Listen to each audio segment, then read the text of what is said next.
What's up, everybody, man? It's your boy, Mr. Dugas, coming at you with another video, man. And today, man, I'm going to talk about a couple of games that took place yesterday, man. You had the Georgia Bulldogs beating the Kentucky Wildcats 34-17 to clinch the SEC East Championship and a spot in Atlanta for the SEC Championship game. Then you had the Oklahoma Sooners beating the Texas Tech Raiders 51-46. First with the Georgia-Kentucky, man, game. Kentucky was a nice story. You know, they had a nice win over Florida in the swamp, something that my LSU Tigers couldn't do this year.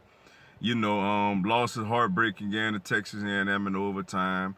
Came into this game with a chance to, seriously actually win the SEC East and the biggest game in Lexington in a long time, probably since LSU went over there, since we went over there in 2007 as the #1 team when they had Andre Woodson and what's that guy? And then that receiver Stevie Johnson, that wide receiver, and they pulled off the big upset over us in triple overtime.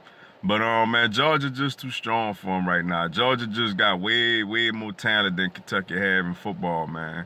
You know, Evander Holyfield, son, Elijah Holyfield. You know, he went out there, had over 100 yards. You know, Swift had over 100 yards, including a long electric flying 83-yard touchdown run. You know, Fromm was steady. The defense was solid.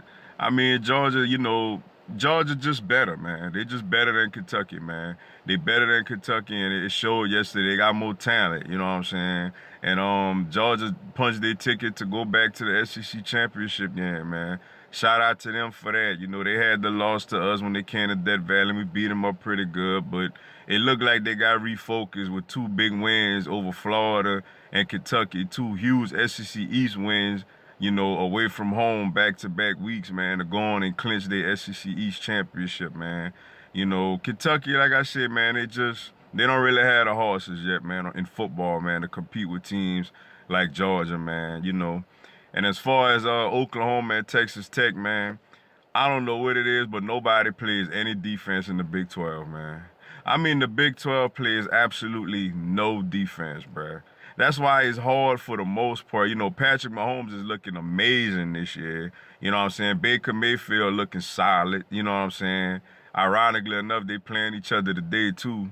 But, yeah, man, it's hard to really evaluate these Big 12 quarterbacks when they play no defense in that whole league. You really got to evaluate them whenever they in bowl games and other matchups they may have with big teams, you know, before the conference play start. Because nobody plays any defense in the Big 12, man.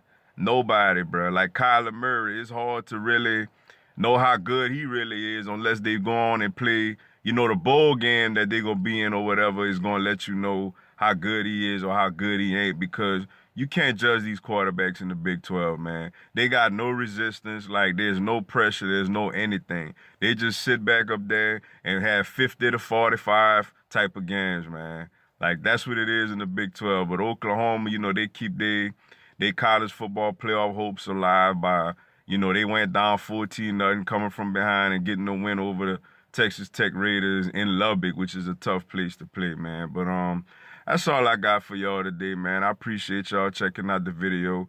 Go and give me a subscribe. I'm going to have NCAA football content throughout the season.